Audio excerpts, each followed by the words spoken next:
and welcome everyone to a new episode of Today's Youth. And today you will be meeting with a graduate of tour guidance. She is graduated from Ain Shams University. Nancy Fekry will tell us more about her studies, her education, and her hobbies. She has a lot of hobbies. She's multitasking, and she has a very special interest in writing. Hello, and thank you for joining us, Nada. Well, thank you for having me. Nada, talking about first, let's start with your education. You graduated from the Faculty of Tour Guidance at Ain Shams University. Tell me about your education. Why did you choose this major in specific? I like learning about culture and where you can learn culture better than Egypt. So I was super interested to get to know more about our history, starting from the Pharaonic area till the modern Egypt history. Yes. So I thought that it would be interesting if I joined the University of Ain Shams as a tour guide in the tour guide department. And it was like I expected. It was really a very nice journey. Yes. You study history, archaeology, you study more about our touristic sites in Egypt and outside Egypt, I think. Exactly, yes. We learned all the status that are here in Egypt, as long as the touristic places, the mega wannabe there places in Egypt. And we learned everything, the history, the Valley of the Kings, everywhere in Luxor and Aswan, here in Egypt. It was super interesting. We learned about the Coptic era, the Greek era. Every place in Egypt we were able to study and visit during our college years. Yeah, you also learn about monuments, Egyptian monuments abroad, right? True, yes, the ones in UK and in different places. Yes, we learned about it and how we can distinguish it, that it belongs to the ancient Egyptian history. Yes. Okay, you also have a very special love for traveling. True, yes. Tell me more about your different visits to different countries. Okay, I was born and raised in Saudi Arabia, and I think this is the place where I started loving traveling, because within Saudi Arabia I traveled in different cities, and then later on when I came to Egypt, I had the chance to travel again to China, and then later on I traveled to Kazakhstan, where I worked for a while. And I'm looking forward that hopefully next year I will travel to South Korea. Right. Tell me more about your travel to Kazakhstan. You worked there. You were working in public I was working relations? as a public relation executive there. It was interesting because they love Arab, and Arabic language was actually a language that you can use. Here in Egypt, you feel like you have to speak Arabic. Yeah. But there, it was like, oh, you're an Arabic speaker? Come on, you're coming with me to a different place. Yeah. So the work there, they were very supportive. They help you learn everything, even if you still are not well fluent with the language. They're very supportive, and I had a successful almost 2 years working there. It was very successful for me. I enjoyed every bit of it. And tell me, how did you get the job? Was it over the internet or through friends? Actually, my parents lived there, and I was living by myself here in Egypt. Yeah. So my dad helped me get the job, and a contract was sent, and I signed it, and I traveled. I got my papers ready, and then I traveled. Right. Now you have a very special interest in writing, and maybe specifically writing stories. Exactly, yes. I actually am writing a story at the moment. It's called The Hidden Choices, because all of us have the plot or the story revolves around that all of us have choices, and you have different doors, and at the end you choose one choice, and then you go through it with it. But ever wonder what's going to happen if you chose the other door? So this is the story basically about. I look forward. I was working as actually a writer for an English magazine here in Egypt. Poem, articles, interviews. For a while I was writing, and then I wrote different stories, but I'm still working in the publishing part, that I get them published. Right. You're looking forward to write a specific story to be a movie. You want to write scenarios and so on, and you're looking forward to win the Oscar, inshallah. We're looking also forward to this. That's the ultimate goal. Tell me more about this. The ultimate goal for me, I feel sometimes you feel like all the stories has been told. but there's nothing that is final. You're always going to find a new stories, always going to find something interesting to share. And I have lots of ideas that I want them to be shown to the light. And maybe one day I get to win an Oscar. That's the dream. Right.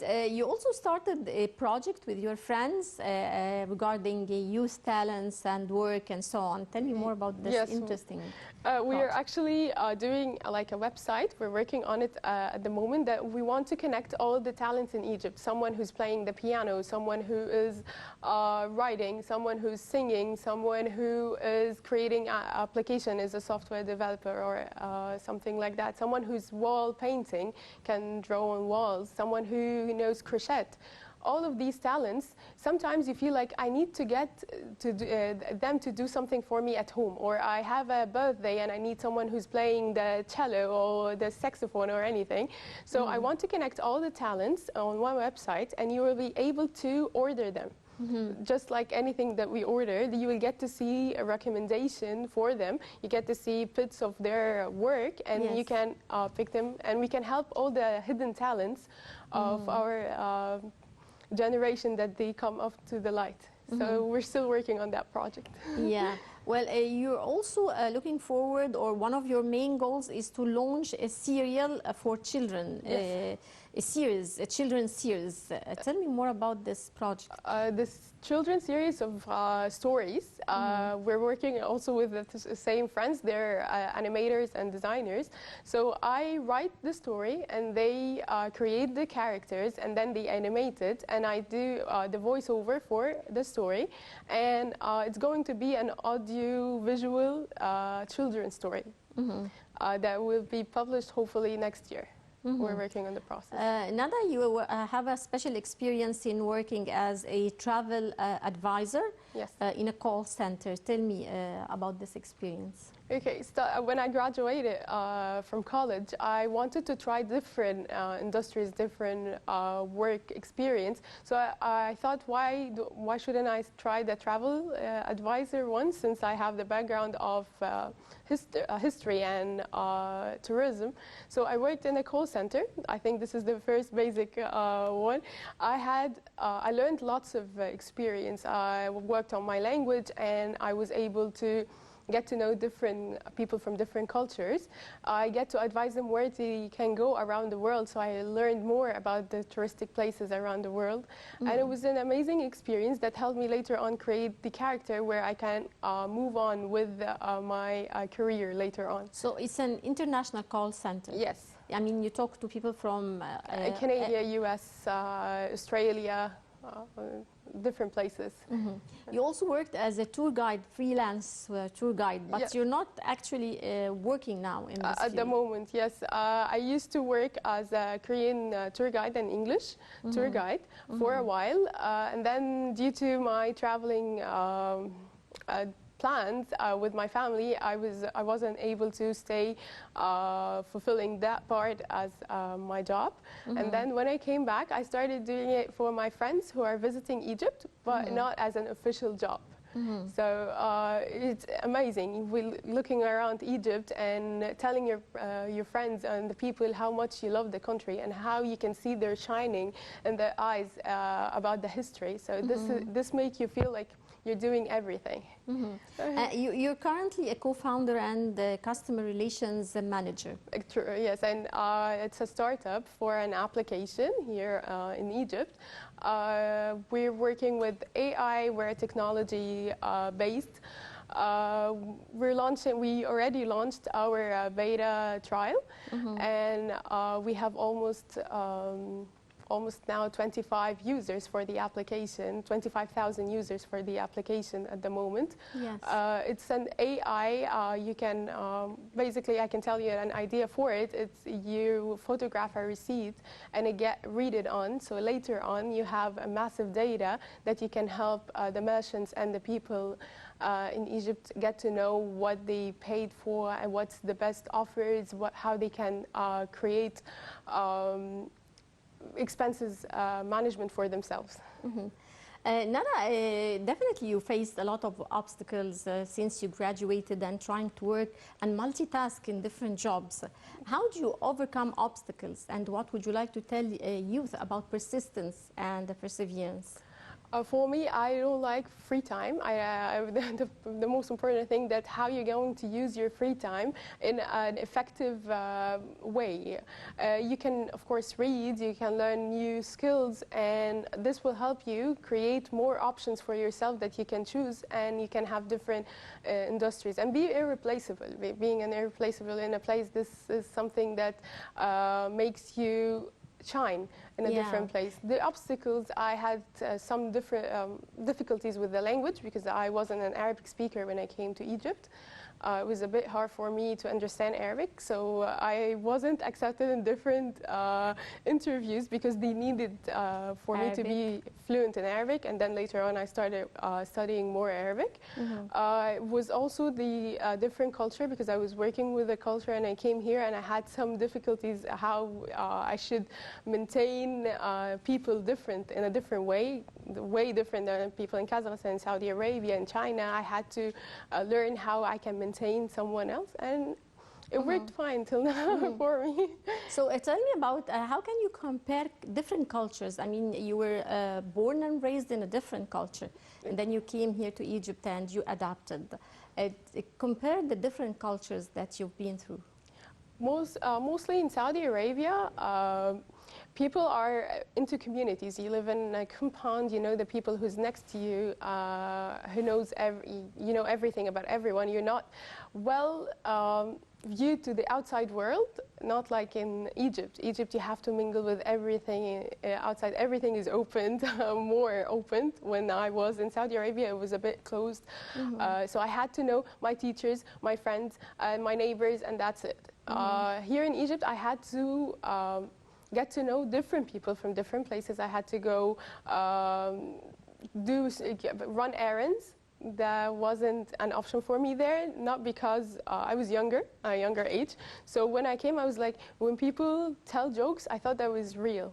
There, they're kind of strict, and they know what they're saying is what they're saying. There's no joking aside. Here in Egypt, we have some sense of humor. Yes. It's well known Egyptians for their sense of humor, of course. Yes, and most of them, the most important thing for me, that us as Arabs, we love helping each other.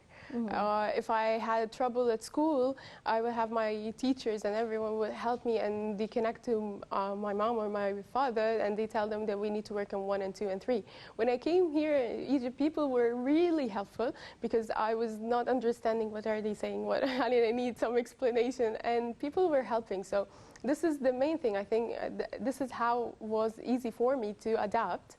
And when I traveled to China, China is a bit difficult because of the language, because of different dialects, because of different cultures way far away. So you find yourself, you try to connect. In a totally different culture. Totally different culture. You try to connect to the base. People, what are their interests? You learn about them. When you learn about them, you get to know how to adapt around them. Same thing in Kazakhstan.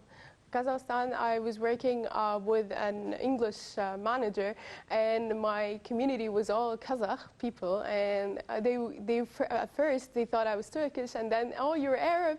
So they wanted to know more about Egypt. They have lots of places that called it with an Arabic name. There are touristic places with the Arabic name. And also different culture. When I stayed there during Ramadan, you had to fast almost 20 hours. Yeah, it's quite different. Long hours. Yes, and they were very interested in learning about our culture. So again, you learn about them, and they learn about you. You know how to adapt with anyone. Right, Nada, we're going to go to a short break, and we'll be right back.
welcome back, and still with my guest, Nada. Tell me, we've been talking about living in different cultures, and this is very important.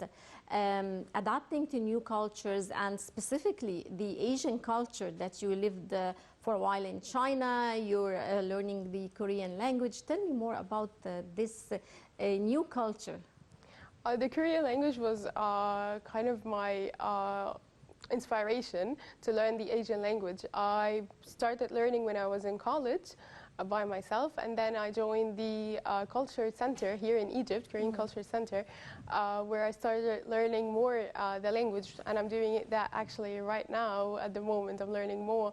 What I love about their culture is that they were able to present themselves into the world, whether technology, trading, or even food industry, how they made us as Egyptian and different cultures as well interested in their everything. They started entering with K-pop and K-dramas, and then they started introducing the cultures, introducing the traditional clothes, and they have a huge segment of people that are in love with the Korean culture because of what they're doing at the moment here in Egypt. Mm-hmm. Right. You told me also that you're going to be having some activities related to the COP27, the upcoming climate change conference that will be taking place here in Egypt in Sharm el-Sheikh in November. Tell me more about your expected share in this conference. As my startup company that I'm co-founder in it, we applied to practice in it the upcoming one. We are interested in sustainability and how we're going to change, be effective to the world around us, whether during our business expansion, how you can help people with the growth of SDGs values here in Egypt, and you want to be even sustainable in one part of it, and how you can expand your business through helping the environment and helping make it a bit better, whether with recycling, whether with letting people have no poverty, whether you're trying to provide new chances for work. So our company is working as hard as we can to reach the sustainable part and be an effective part of the community here in Egypt and later on in the Middle East. Mm-hmm. How do you see the significance of climate action as the whole world needs this nowadays, and the whole world is suffering, and specifically the African continent, it's Egypt and the African country is suffering a lot from the effects of climate change? We should try to find an alternative solutions to plastic, to different find a renewable powers that we can use instead of the normal one, because we tried it and we already used half of it, and we can see the climate and we can see how the environment is being affected by that part. Mm-hmm. So for me, my point of view is finding new options for recycling or adding recycling into our life. Mm-hmm. As a lifestyle. I think this will help. If we start with one person in one family, and then later on, this will be expanded within your circle, and the circle will be expanded in the other circle, and this will help if you're helping here in Egypt, then someone is going to be doing the same thing abroad. For me, the countries, if we are well aware and we get more educated in that part, even in schools, in colleges here, and get to know how important is that piece of plastic you're throwing on the floor is going to affect the sun that you're receiving at the moment. I think this will help us create a better future and better understanding of we're not living alone, we're living within an environment. Right. Nada, since you're, as we said earlier, you're multitasking, you've worked in different jobs and you're doing several activities at the same time. Now, tell me, what kind of career are you planning to continue with, and how do you see the future? What are your dreams, your plans for the future? My dream is creating my own startup company that will be helping the youth, will be helping them in the way I needed the help at that time. This part I will be connecting like I said, the talents before, and this is my goal, and I want to proceed my writing till I reach a scenario that deserves an Oscar. But basically, my main major that I want to exceed and explore in is marketing, because I love how It's marketing. Yes. You also told me that you worked in teaching. You worked as a teacher. Yes, I did. I worked as a teacher for kindergarten, one here in Egypt, and I'm actually working as a marketing executive there at the same nursery at the moment. I worked as a teacher for a while. I love the young children, because for me, I think if you build the base right, for the kids that are 1.8, 1.5, they will raise a better future for us. And then later on, you will be able to see changes that you want to see in the world. So this is why I chose the path of education for a while, because I wanted to change something from the start. Since you worked in different jobs, I mean, some of them related and some of them are not related, actually. Yes. What kind of experience, diverse experience, did you receive out of all these different jobs in a very short time? I mean, Yeah. Well, for me, I feel that I'm able to adapt. So any place I'm in, this is the main part. The second thing, that you can leave an fingerprint in anywhere you go. There's nothing called impossible. I don't believe in that, because at first you feel that the problem or the step that you're going to take is huge, enormous, that you don't want to step on it. And then once you're on the first step, you feel like, oh, the steps are getting smaller. So the reason I tried different industries or different jobs was because I wanted to find something that is passion. I'm passionate about. So I would feel that I'm not going to my job every day. I'm going to something that I love, that's something I want to do. So for me, if you're doing something that you love and you find your passion, you'll feel like you're on vacation every day. You're doing something that you see the future in it. right. Well, I would like to thank you so much, Nada Fekry, and all the best of luck to you. Thank you. Thank you for having me. And dear viewers, that brings us to the end of this edition of Today's Youth. Many thanks for watching, and stay tuned for more coming up here on Nile TV International.